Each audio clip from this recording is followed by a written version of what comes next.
প্রথমেই আমি অসংখ্য ধন্যবাদ জানাতে চাই। বিশেষ করে আমার new Bangladesh red crescent society সহ আজকের অনুষ্ঠানের আয়োজক বৃন্দের পক্ষ থেকে আমি প্রথমেই অসংখ্য ধন্যবাদ জানাচ্ছি। আর যে মৃদুলাকে আমরা সবাই আমাদের পক্ষ থেকে আজকের সঞ্চালকের জন্য একটা জোরে করতালি দেব।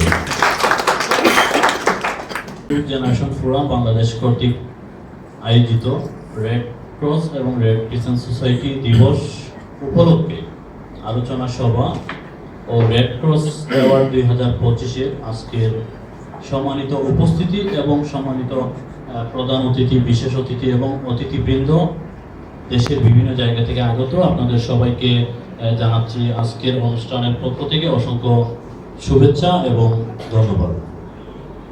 আমি অসংখ্য ধন্যবাদ জানাচ্ছি আমাদের আজকের অনুষ্ঠানটাকে সুন্দর করে তোলার জন্য এবং আজকের অনুষ্ঠানটাকে সফল করার জন্য অক্লান্ত পরিশ্রম যারা করেছে নিউ জেনারেশন ফোরাম বাংলাদেশের পক্ষ থেকে, এবং সেই সাথে সহযোগিতা করেছে আমাদেরকে উদ্দীপ্ত বাংলাদেশ সমাজ যার সাথে সম্পৃক্ত যারা আছে সবাইকে অসংখ্য ধন্যবাদ জানাচ্ছি। বিশেষ ধন্যবাদ জানাচ্ছি আমাদের রাগিব আলীকে। আমি সবার জন্য একটা জোরে করতালি আশা করছি।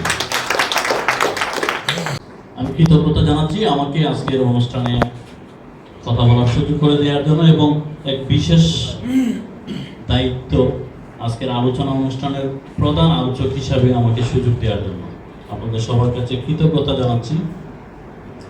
আপনারা জানেন রেড ক্রস এবং রেড ক্রিসেন্ট সোসাইটি জন্মলগ্ন থেকেই মানুষের মানবিকতা রক্ষার্থে মানবিকতার জন্য কাজ করে যাচ্ছে। আমরা আমাদের দেশে প্রচুর মানুষ প্রতিনিয়ত অমানবিকতার শিকার, কিন্তু বাংলাদেশের জন্ম লগ্ন থেকে কিন্তু সেই রেড ক্রস এবং রেড ক্রিসেন্ট সোসাইটি আমাদের মানবিকতা রক্ষার্থে এবং দেশের মুক্তিযুদ্ধে যারা আহত হয়েছিল তাদেরকে সুস্থ করার জন্য কাজ করেছে। আপনারা জানেন রেড ক্রস এবং রেড ক্রিসেন্ট সোসাইটির মাধ্যমে প্রতিনিয়ত আমাদের দেশে প্রচুর মানুষজন মৃত্যুর হাত থেকে বেঁচে যাচ্ছে। আজকে এখানে যারা আছেন প্রতিনিয়ত রক্তদান করেন তাদেরকে আমি স্যালুট জানাই। অনেক অনেক স্যালুট জানালেও শেষ হবে না, কারণ আমরা যখন ছোট ছিলাম একটা সময় ছিল রক্তের অভাবে চোখের সামনে মানুষ মারা যেত। টিভির স্কলে যখন দেখতাম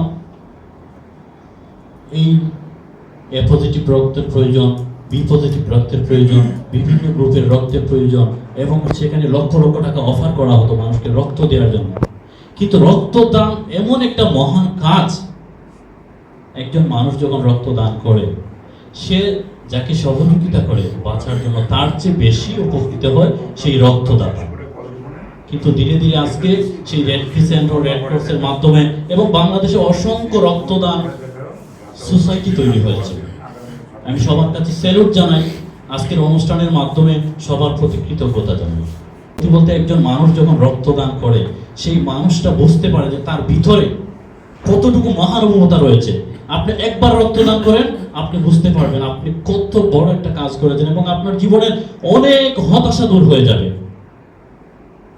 নিজের ভিতরে একটা বড়ত্ব, অহংকার, আমরা যেটাকে বলি যে অহংকারী, সেই অহংকার না। আপনি যে একজন মহান মানুষ, আপনিও অনেক কিছু করতে পারেন, আপনার দ্বারা অনেক কিছু সম্ভব। আপনি একবার রক্ত দেন, বুঝতে পারবেন।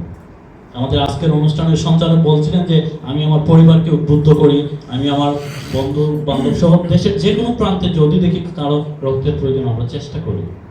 এখানে অনেকেই আছেন প্রতিনিয়ত চেষ্টা করে যাচ্ছেন।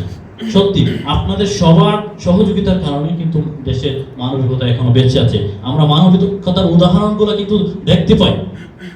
সেজন্য আপনাদের সবাইকে আবারও ধন্যবাদ জানাই। সবার জন্য আমি একটা জোরে করতালি আশা করছি। আজকের অনুষ্ঠানে যারা আপনারা উপস্থিত হয়েছেন, আমার দৃষ্টিতে আপনারা প্রত্যেকটা মানুষ এক একটা হিরো। যার যার কর্মক্ষেত্রে থেকে প্রত্যেকটা মানুষই কিন্তু হিরো।